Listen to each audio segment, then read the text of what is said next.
ਸਾਡੇ ਕੋਲ ਪਹਿਲਾ ਫੇਸਬੁੱਕ ਮੈਸੇਜ ਆਇਆ ਹੈ ਗੁਰਬਾਜ ਸਿੰਘ ਜੀ ਇੱਕ ਦਾ। ਇਸ਼ੂ ਜਿਹੜਾ ਮੈਂ ਪਹਿਲੇ ਚ ਡਿਸਕਸ ਨਹੀਂ ਕਰ ਸਕਿਆ, ਇੱਕ ਪਾਸੇ ਤਾਂ ਪਿੰਕੀ ਕੈਟ ਨੇ ਯੂ ਟਰਨ ਨਹੀਂ, ਯੂ ਦਾ ਵੀ ਯੂ ਮਾਰਿਆ ਜੀ, ਦੂਜੇ ਪਾਸੇ ਕਿਸ ਕਿਸਮ ਦੀ ਸਿਆਸਤ ਨਾਲ ਡੀਲ ਕਰਨ ਵਾਲੇ ਜਾਂ ਸਿਆਸੀ ਘਟੀਆ ਲੋਕ ਅੱਜ ਦਿੱਲੀ ਤਖਤ ਤੇ ਵਿਰਾਜਮਾਨ ਨੇ। ਹੁਣ ਪਿਛਲੇ ਦਿਨਾਂ ਚ ਡਿਪਟੀ ਹੋਮ ਮਿਨਿਸਟਰ ਕਿਰਨ ਰਿਜੂ ਜਿਹੜਾ ਅੰਮ੍ਰਿਤਸਰ ਆਇਆ, ਉੱਥੇ ਉਹਨੇ ਬੜੇ ਧੜੱਲੇ ਨਾਲ ਇਹ ਕਿਹਾ ਕਿ ਜੀ ਪੰਜਾਬ ਜਿਹੜਾ ਅਜੇ ਵੀ ਡਿਸਟਰਬਡ ਏਰੀਆ ਹੈ, ਕਿਉਂਕਿ ਪੰਜਾਬ ਦੇ ਵਿੱਚ ਗੁਆਂਢੀ ਦੇਸ਼ ਵੱਲੋਂ ਜਿਹੜੀ ਹੈ ਉਹ ਘੁਸਪੈਠ ਔਰ ਹਿੰਸਾ ਕੀਤੀ ਜਾ ਰਹੀ ਹੈ ਜੀ। ਇਸ ਦੇ ਉੱਤੇ ਅਕਾਲੀਆਂ ਨੇ ਬੜਾ ਵਾਵੇਲਾ ਮਚਾਇਆ। ਉਹਨਾਂ ਨੇ ਕਿਹਾ ਲਓ ਜੀ, ਸਾਡੇ ਤਾਂ ਜਿਹੜੇ ਇਨਵੈਸਟਰ ਤੁਰੇ ਆਉਂਦੇ ਸੀ ਭਰ ਕੇ ਬੋਰੀਆਂ ਨੋਟਾਂ ਦੀਆਂ ਕਿ ਪੰਜਾਬ 'ਚ ਕਰਨਾ, ਉਹ ਤਾਂ ਦੌੜ ਗਏ ਕਿਉਂਕਿ ਤੁਸੀਂ ਤਾਂ ਡਿਸਟਰਬਡ ਏਰੀਆ ਕਹਿ ਦਿੱਤਾ ਹੈ। ਅਮਰਿੰਦਰ ਸਿੰਘ ਨੇ ਵੀ ਬਿਆਨ ਦਿੱਤਾ ਕਿ ਜੀ ਉਹ ਤਾਂ 97 ਦੇ ਵਿੱਚ ਹੀ ਖਤਮ ਹੋ ਗਿਆ ਸੀ ਪੰਜਾਬ ਡਿਸਟਰਬਡ ਏਰੀਆ।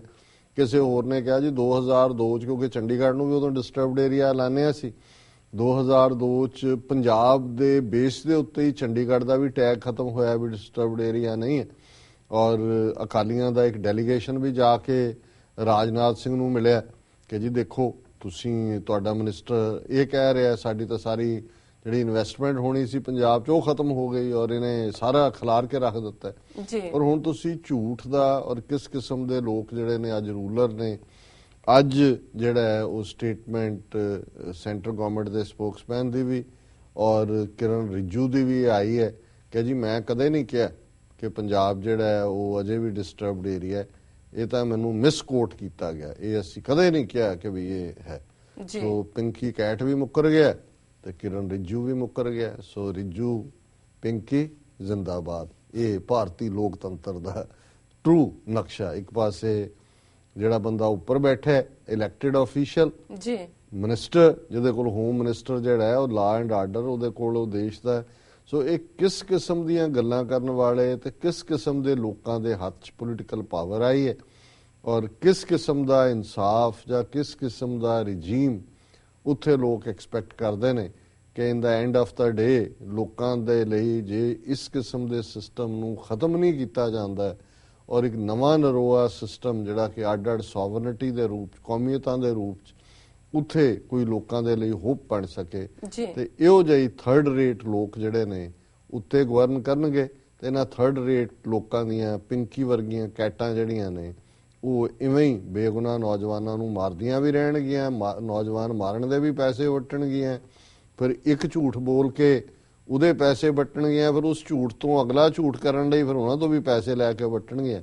ਇਹ ਭਾਰਤੀ ਲੋਕਤੰਤਰ ਮਹਾਨ ਭਾਰਤ ਦੇਸ਼ ਦਾ ਹਾਲ ਹੈ। जी डॉक्टर साहब, बिल्कुल। साढ़े को पहला फेसबुक डॉक्टर साहब मैसेज आया है गुरबाज सिंह जी का। ये लिखते हैं, डॉक्टर साहब जी वाहिगुरू जी का खालसा वाहिगुरू जी की फतेह। ਜਦੋਂ ਦੇ ਮੈਂ ਤੁਹਾਡੇ ਪ੍ਰੋਗਰਾਮ YouTube ਅਤੇ Facebook ਤੇ ਦੇਖਣੇ ਸ਼ੁਰੂ ਕੀਤੇ ਹਨ, ਉਦੋਂ ਦਾ ਮੈਂ ਹੁਣ ਤੁਹਾਡਾ ਕੋਈ ਵੀ ਪ੍ਰੋਗਰਾਮ ਮਿਸ ਨਹੀਂ ਕਰਦਾ। ਤੁਹਾਡੇ ਪ੍ਰੋਗਰਾਮ ਅੱਖਾਂ ਖੋਲਣ ਵਾਲੇ ਹੁੰਦੇ ਹਨ, ਪਰ ਤੁਹਾਡੇ ਸਿਸਟਮ ਵਿੱਚ ਕੁਝ ਬ੍ਰਾਹਮਣਵਾਦੀ RSS ਸੰਗੀ ਵਾਇਰਸ ਹਨ, ਜਿਵੇਂ ਅਵਤਾਰ ਰਾਮ ਰਹੀਮ, ਸੱਚੀ ਕਹਾਣੀ, ਅਸ਼ੋਕ ਕੁਮਾਰ ਅਤੇ ਹੋਰ।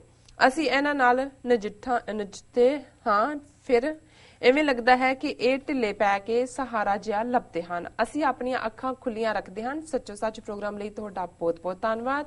ਦਿਲੋਂ ਤੁਹਾਡਾ ਬਹੁਤ ਆਦਰ ਅਤੇ ਮਾਣ। ਸ਼ੁਕਰੀਆ ਜੀ ਡਾਕਟਰ ਸਾਹਿਬ। ਵੀਰ ਗੁਰਬਾਜ ਸਿੰਘ ਜੀ ਦਾ ਸ਼ੁਕਰੀਆ, ਉਹਨਾਂ ਨੇ ਸਾਨੂੰ ਲਿਖਿਆ ਹੈ। ਉਹ ਲਗਾਤਾਰਤਾ ਨਾਲ ਪ੍ਰੋਗਰਾਮ ਦੇਖਦੇ ਨੇ ਫੇਸਬੁੱਕ ਤੇ YouTube ਤੇ। ਸਾਨੂੰ ਬੜੀ ਇਸ ਦੇ ਨਾਲ ਵੀ ਤਸੱਲੀ ਹੁੰਦੀ ਹੈ ਕਿ ਵੀ ਕੋਈ ਯੂਜ਼ਫੁਲ ਕੰਮ ਹੋ ਰਿਹਾ। ਜਿਹੜੇ ਨਾਂ ਉਹਨਾਂ ਨੇ ਰਾਮ ਰਹੀਮ, ਸੱਚੀ ਕਹਾਣੀ ਜਾਂ ਅਸ਼ੋਕ ਕੁਮਾਰ ਲਏ ਨੇ, ਇਹ ਇਨਫੈਕਟ ਉਹ ਆਈਡੀਜ਼ ਨੇ ਜਿਨ੍ਹਾਂ ਦੇ ਉੱਤੇ, ਜਿਨ੍ਹਾਂ ਆਈਡੀਜ਼ ਤੋਂ ਸਾਡੇ ਜਿਹੜੇ ਪ੍ਰੋਗਰਾਮ ਅਪਲੋਡ ਹੁੰਦੇ ਨੇ ਉਹਨਾਂ ਦੇ ਵਿੱਚ ਬਹੁਤ ਸਾਰੀਆਂ ਨਾ ਪੱਖੀ ਗੱਲਾਂ ਕੀਤੀਆਂ ਜਾਂਦੀਆਂ। ਇਸ ਤੋਂ ਇਲਾਵਾ ਕੁਝ ਆਪਣੇ ਸਿੱਧੇ ਨਾਵਾਂ ਥੱਲੇ ਵੀ ਕਰਦੇ ਨੇ, ਉਹਨਾਂ ਦੀ ਵੀ ਆਈਡੀਜ਼ ਤਾਂ ਉਸ ਕਿਸਮ ਦੀਆਂ ਅੱਜ ਕੱਲ੍ਹ ਤੁਸੀਂ ਭਾਵੇਂ 20 ਆਈਡੀਜ਼ ਬਣਾ ਲਓ। ਸੋ ਉਹਨਾਂ ਨੇ ਬਿਲਕੁਲ ਠੀਕ ਕਿਹਾ ਵੀ ਇਹ ਬ੍ਰਾਹਮਣਵਾਦੀ ਹਿੰਦੂਤਵੀ ਵਾਇਰਸ। ਹੁਣ ਵਾਇਰਸ ਇਹੀ ਹੁੰਦੀ ਹੈ ਕਿ ਵਾਇਰਸ ਜਦੋਂ ਵਿੱਚ ਵੜਦੀ ਹੈ ਪਹਿਲਾਂ ਤੁਹਾਨੂੰ ਸਲੋ ਡਾਊਨ ਕਰਨਾ ਚਾਹੁੰਦੀ ਹੈ, ਪਰ ਹੌਲੀ ਹੌਲੀ ਹੌਲੀ ਫਿਰ ਉਹ ਠੱਪ ਹੋ ਜਾਂਦਾ ਕਿਉਂਕਿ ਵਾਇਰਸ ਟੇਕ ਓਵਰ ਕਰ ਲੈਂਦੀ ਹੈ। ਸੋ ਉਹਨਾਂ ਨੇ ਵੀ ਜਦੋਂ ਇਹਨਾਂ ਨੂੰ ਵਾਇਰਸ ਕਿਹਾ ਕਿ ਇਹਨਾਂ ਦਾ ਮਕਸਦ ਇਹੀ ਹੈ ਕਿ ਜਿਹੜਾ ਸੁਨੇਹਾ ਸੱਚੋ ਸੱਚ ਰਾਹੀਂ ਸੱਚ, ਹੱਕ, ਇਨਸਾਫ ਦੀ ਗੱਲ, ਸਿੱਖ ਕੌਮ ਨਾਲ ਹੋ ਰਿਹਾ ਧੱਕਾ, ਇਹਨਾਂ ਦੀਆਂ ਜ਼ਿਆਦਤੀਆਂ ਦਾ ਇਸ ਫਾਰਮੈਟ ਤੋਂ ਜਾਂਦਾ ਹੈ। ਇਸ ਪ੍ਰੋਗਰਾਮ 'ਚ ਮੈਂ ਦੱਸ ਨਹੀਂ ਸਕਦਾ ਵੀ ਸਾਨੂੰ ਹੋਰ ਕਿੱਥੇ ਕਿੱਥੇ ਹਰਟ ਕਰ ਰਹੇ ਨੇ।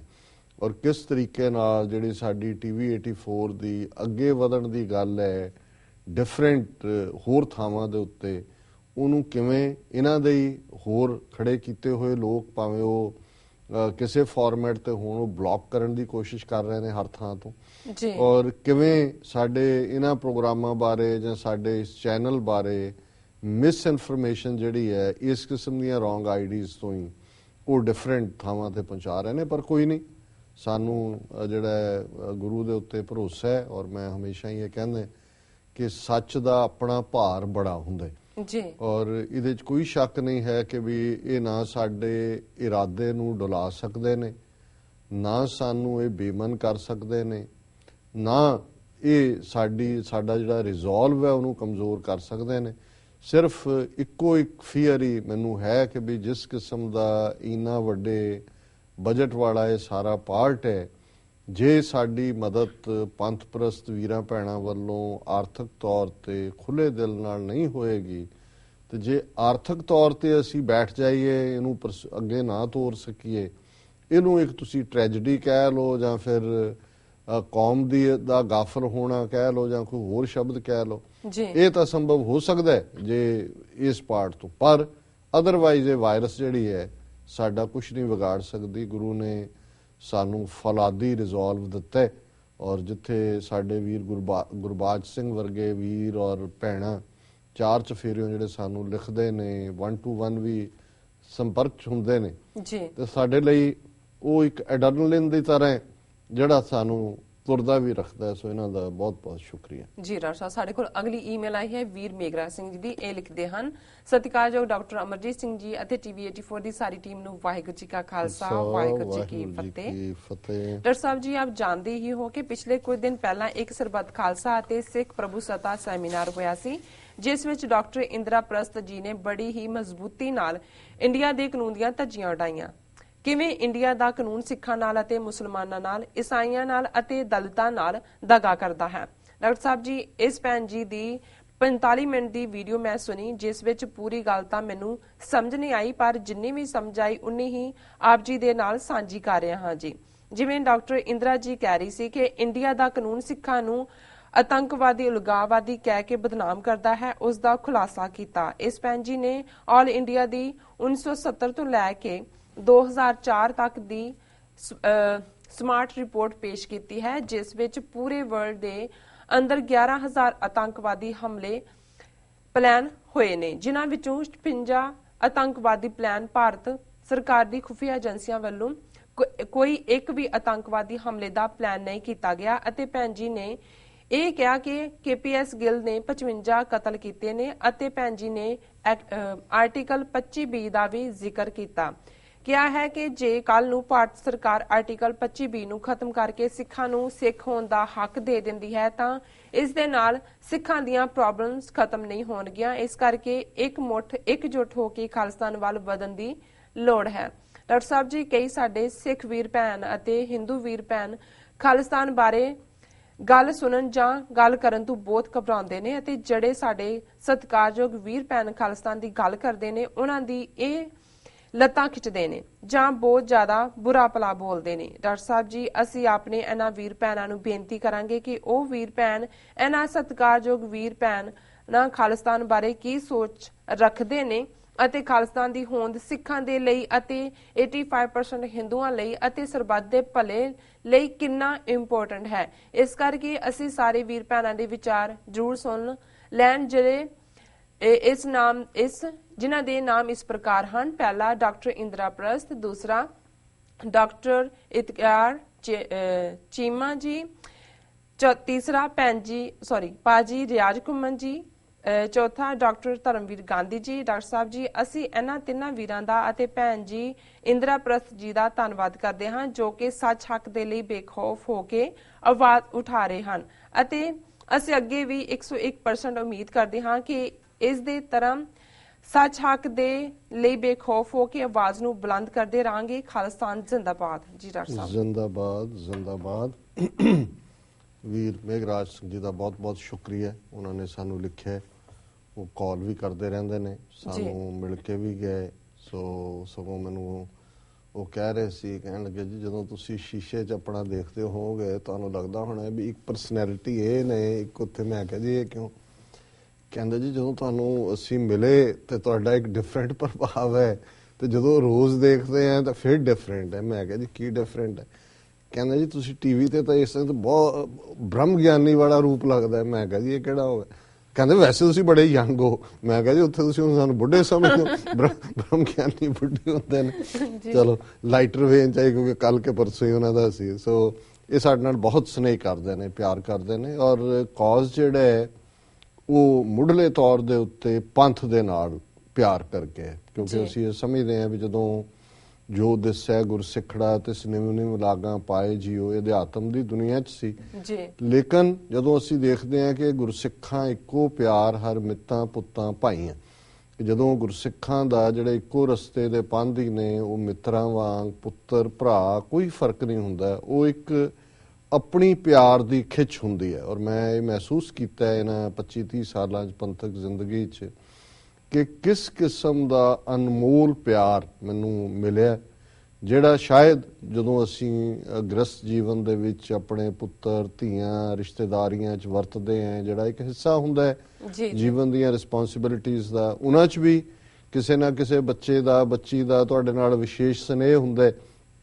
ਲੇਕਿਨ ਕੌਮੀ ਪਿੜ ਦੇ ਵਿੱਚ ਮੈਂ ਇਹ ਮਹਿਸੂਸ ਕਰਦਾ ਹਾਂ ਕਿ ਜਿਸ ਕਦਰ ਇੱਕ ਸੈਲਫਲੈਸ ਫਲੋ ਆਫ ਲਵ ਹੁੰਦਾ ਉਹ ਸਿਰਫ ਤੁਸੀਂ ਮਹਿਸੂਸ ਕਰ ਸਕਦੇ ਹੋ। ਔਰ ਵੀਰ ਮੇਘਰਾਜ ਸਿੰਘ ਜਿਹੜੇ ਨੇ ਪੂਰੇ ਜਾਗਰੂਕ ਨੇ, ਹਰ ਪਾਸੇ ਹੀ ਨਹੀਂ ਵੀ ਇਕੱਲਾ ਸਾਡਾ ਹੀ ਪ੍ਰੋਗਰਾਮ ਦੇਖਦੇ ਸੁਣਦੇ ਨੇ, ਇਹ ਪੂਰਾ ਕੰਮ ਵੀ ਕਰਦੇ ਨੇ 18-18 ਘੰਟੇ, ਤੇ ਨਾਲ ਫਿਰ ਕੁਛ ਨਾ ਕੁਛ ਇੰਟਰਨੈਟ ਤੇ ਲੱਭਦੇ ਵੀ ਰਹਿੰਦੇ ਨੇ। ਉਹਨਾਂ ਨੇ ਡਾਕਟਰ ਇੰਦਰਾ ਪ੍ਰਸਤ ਜਿਹੜੇ ਕਿ ਕੈਨੇਡਾ ਦੀ ਇੱਕ ਯੂਨੀਵਰਸਿਟੀ 'ਚ ਪ੍ਰੋਫੈਸਰ ਨੇ, ਉਹਨਾਂ ਦਾ ਵਿਸ਼ੇਸ਼ ਜ਼ਿਕਰ ਕੀਤਾ। ਮੈਂ ਵੀ ਉਹਨਾਂ ਨੂੰ ਐਡਮਾਇਰ ਕਰਦਾ। ਉਹਨਾਂ ਦੇ ਨਾਲ 2 ਥਾਵਾਂ ਤੇ ਅਸੀਂ ਪਬਲਿਕ ਰੈਲੀਜ਼ 'ਚ ਵੀ ਟੁਗੈਦਰ ਐਡਰੈਸ ਕੀਤਾ, ਨਿਊਯਾਰਕ 'ਚ ਵੀ ਜਦੋਂ 6 ਫॉर ਜਸਟਿਸ ਦੀ ਰੈਲੀ ਸੀ, ਔਰ ਕੈਲੀਫੋਰਨੀਆ ਸੈਨ ਫਰਾਂਸਿਸਕੋ ਵੀ, ਔਰ ਕੁਛ ਮਹੀਨੇ ਪਹਿਲਾਂ ਹੀ ਕੈਨੇਡਾ ਅਮਰੀਕਾ ਬਾਰਡਰ ਦੇ ਉੱਤੇ ਜਿਹੜਾ ਇੱਕ ਖਾਸ ਕਮਿਊਨਿਟੀ ਕਾਲਜ ਦੇ ਵਿੱਚ ਇੱਕ ਸੈਮੀਨਾਰ ਸੀ, ਜਿਸ ਦੇ ਵਿੱਚ ਡਾਕਟਰ ਇੰਦਰਪ੍ਰਸਤ ਔਰ ਮੈਂ ਅਸੀਂ ਪੈਨਲ ਦੇ ਵਿੱਚ ਸੀ, ਜੁਆਇੰਟ ਪੈਨਲ ਡਿਸਕਸ਼ਨ ਵੀ ਸੀ ਜੀ। ਇਹ ਬੜੇ ਕਮਿਟਡ ਨੇ। ਹਾਲਾਂ ਇਹਨਾਂ ਦਾ ਸ਼ਾਇਦ ਪਿਤਾ ਇਹਨਾਂ ਦੇ ਜਰਮਨ ਮੂਲ ਦੇ ਸਨ, ਮਾਤਾ ਹਿੰਦੂ ਮੂਲ ਦੇ ਸਨ, ਪਰ ਇਹ ਬੜੇ ਜਿਵੇਂ ਇੱਕ ਇਮਾਨਦਾਰ ਸਕਾਲਰ ਦੀ ਤਰ੍ਹਾਂ ਜਿਹੜਾ ਕਿ ਸੱਚ ਦੀ ਤਹਿ ਤੱਕ ਜਾਣਾ ਚਾਹੁੰਦਾ, ਇਹਨਾਂ ਨੇ ਸੱਚ ਨੂੰ ਅਪਣਾਏ ਹੋਣ ਨੂੰ ਜਿਹੜਾ ਹੈ ਉਹ ਆਪਣਾ ਨਿਸ਼ਾਨਾ ਵੀ ਜੀਵਨ ਦਾ ਮਿੱਥਿਆ ਹੋਇਆ, ਔਰ ਬੜੀ ਦਲੇਰੀ ਨਾਲ ਬਾਖੂਬੀ ਆਪਣੀ ਗੱਲ ਕਰਦੇ ਨੇ। ਔਰ ਇਸ ਲਿਖਤ ਦੇ ਵਿੱਚ ਉਹਨਾਂ ਨੇ ਡਾਕਟਰ ਇੰਦਰਪ੍ਰਸਤ ਔਰ ਜਿਹੜੇ ਵੀ ਸਾਡੇ ਵੀਰ ਭੈਣਾਂ ਦਿਲਚਸਪੀ ਰੱਖਦੇ ਹੋਣ, ਅਸੀਂ ਈਵਨ ਜਿਹੜੇ ਉੱਥੋਂ ਦੇ ਪ੍ਰੋਗਰਾਮ ਵੀ ਨੇ ਉਹਨਾਂ ਨੂੰ ਵੀ ਜਿਹੜਾ ਉਹ ਅਪਲੋਡ ਕੀਤਾ ਸੀ ਜੀ। ਉਹ ਉਹਨਾਂ ਦੇ ਹੋਰ ਵੀ ਕੋਈ ਦੇਖ ਸਕਦੇ ਨੇ ਵੀਡੀਓਜ਼, ਉਹਦੇ 'ਚ ਉਹਨਾਂ ਨੇ ਜਿਹੜਾ ਹਵਾਲਾ ਦਿੱਤਾ ਹੈ ਕਿ ਕਿਵੇਂ ਭਾਰਤੀ ਖੁਫੀਆ ਏਜੰਸੀਆਂ ਕਿਵੇਂ ਇਨਵੋਲਵ ਨੇ। ਔਰ ਇਹ ਬਿਲਕੁਲ ਠੀਕ ਕਿਹਾ ਉਹਨਾਂ ਨੇ ਕਿ ਆਰਟੀਕਲ 25B ਜੇ ਬਦਲ ਵੀ ਜਾਂਦੀ ਹੈ ਧਾਰਾ ਤਾਂ ਉਹਦੇ ਨਾਲ ਕੋਈ ਸਾਡੀ ਇਹ ਸਮੱਸਿਆ ਹੱਲ ਨਹੀਂ ਹੁੰਦੀ। ਸੋ ਜ਼ਾਹਰ ਹੈ ਡਾਕਟਰ ਇੰਦਰਪ੍ਰਸਤ ਵੀ ਇਸ ਤੱਥ ਤੇ ਹੀ ਪਹੁੰਚੇ ਨੇ ਸਿੱਟੇ ਤੇ ਕਿ ਸਿੱਖਾਂ ਲਈ ਮੁਕੰਮਲ ਸੋਵਰਨਿਟੀ ਤੋਂ ਬਿਨਾਂ ਕੋਈ ਚੋਇਸ ਨਹੀਂ ਹੈ, ਔਰ ਉਹਨਾਂ ਦੇ ਲਈ ਆਪਣਾ ਦੇਸ਼ ਹੋਣਾ ਜਿਹੜਾ ਉਹ ਸਭ ਤੋਂ ਇੰਪੋਰਟੈਂਟ ਹੈ। ਫਿਰ ਉਹਨਾਂ ਨੇ ਡਾਕਟਰ ਇਕਤਦਾਰ ਕਰਾਮਤ ਚੀਮਾ ਉਹਨਾਂ ਦਾ ਜ਼ਿਕਰ ਕੀਤਾ।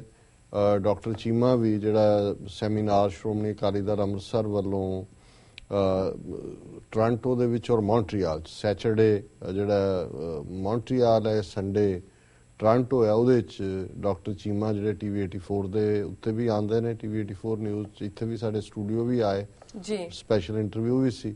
ਉਹ ਇਹਨਾਂ ਦੋਨਾਂ ਸੈਮੀਨਾਰਾਂ ਦੇ ਵਿੱਚ ਹੀ ਇੱਕ ਕੀ ਸਪੀਕਰ ਦੇ ਤੌਰ ਤੇ ਐਡਰੈਸ ਕਰ ਰਹੇ ਨੇ। ਫਿਰ ਉਹਨਾਂ ਨੇ ਰਿਆਜ਼ ਘੁੰਮਣ ਜੀ ਦਾ ਜ਼ਿਕਰ ਕੀਤਾ, ਜਿਹੜੇ ਕਿ ਸਾਨੂੰ ਯੂਰਪ ਚੋਂ ਲਿਖਦੇ ਨੇ, ਖਾਸ ਤੌਰ ਤੇ ਕੀ ਟਾਊਨ ਦਾ ਨਾਂ ਹੈ ਤਿਲਬਰਗ, ਤਿਲਬਰਗ ਹਾਲੈਂਡ ਹੈ ਹਾਂਜੀ ਹਾਂ, ਉੱਥੋਂ ਲਿਖਦੇ ਨੇ। ਤੇ ਧਰਮਵੀਰ ਗਾਂਧੀ, ਹਾਲਾਂ ਧਰਮਵੀਰ ਗਾਂਧੀ ਜੀ ਨਾਲ 1 ਜਾਂ 2 ਇੰਟਰਵਿਊ ਸਾਡੇ ਹੋਏ ਨੇ TV 84 ਦੇ, ਪਰ ਜਿਵੇਂ ਉਹਨਾਂ ਨੇ ਸਿੱਖ ਮੈਰਿਜ ਐਕਟ ਦੇ ਉੱਤੇ ਲਾਈਨ ਲਈ ਔਰ ਸਿੱਖਾਂ ਦੀ ਅੱਡ ਕੌਮ ਦੀ ਗੱਲ ਕਰਦੇ ਨੇ, ਇਸ ਨੇ ਮੇਘਰਾਜ ਸਿੰਘ ਜੀ ਨੂੰ ਵੀ ਟੁੰਬਿਆ ਤੇ ਉਹਨਾਂ ਨੂੰ ਵੀ ਉਹਨਾਂ ਨੇ ਸ਼ਾਮਲ ਕਰ ਲਿਆ ਜੀ। ਸੋ ਉਹਨਾਂ ਨੇ ਕੁੱਲ ਮਿਲਾ ਕੇ ਉਹਨਾਂ ਵੀਰਾਂ ਭੈਣਾਂ ਨੂੰ ਵੀ ਜਿਹੜੇ ਲੱਤਾਂ ਖਿੱਚਦੇ ਨੇ, ਉਹਨਾਂ ਨੂੰ ਕਿਹਾ ਕਿ ਭਾਈ ਤੁਸੀਂ ਘੱਟੋ ਘੱਟ ਜਿੰਨੇ ਕਿ ਨੇ ਇਹਨਾਂ ਦੀ ਗੱਲ ਹੀ ਸੁਣ ਲਓ ਜੀ। ਤੇ ਸਿੱਖ ਸਰਬੱਤ ਦੇ ਭਲੇ ਲਈ, ਖਾਲਿਸਤਾਨ ਸਰਬੱਤ ਦੇ ਭਲੇ ਲਈ, ਇਹ ਸਾਡਾ ਆਸ਼ਾ ਹੈ। ਸੋ ਇਹਨਾਂ ਦਾ, ਮੇਘਰਾਜ ਸਿੰਘ ਜੀ ਦਾ ਬਹੁਤ ਬਹੁਤ ਸ਼ੁਕਰੀਆ ਕਿ ਉਹਨਾਂ ਨੇ ਸਾਨੂੰ ਲਿਖਿਆ। ਵੈਸੇ ਬ੍ਰਹਮ ਗਿਆਨੀ, ਇੱਥੇ ਬ੍ਰਹਮ ਗਿਆਨੀ ਬਣਾਤਾ, ਸ਼ੀਸ਼ੇ ਸਾਹਮਣੇ ਕੱਢਤਾ ਸਾਨੂੰ। ਜੀ ਡਾਕਟਰ ਸਾਹਿਬ, ਬਿਲਕੁਲ।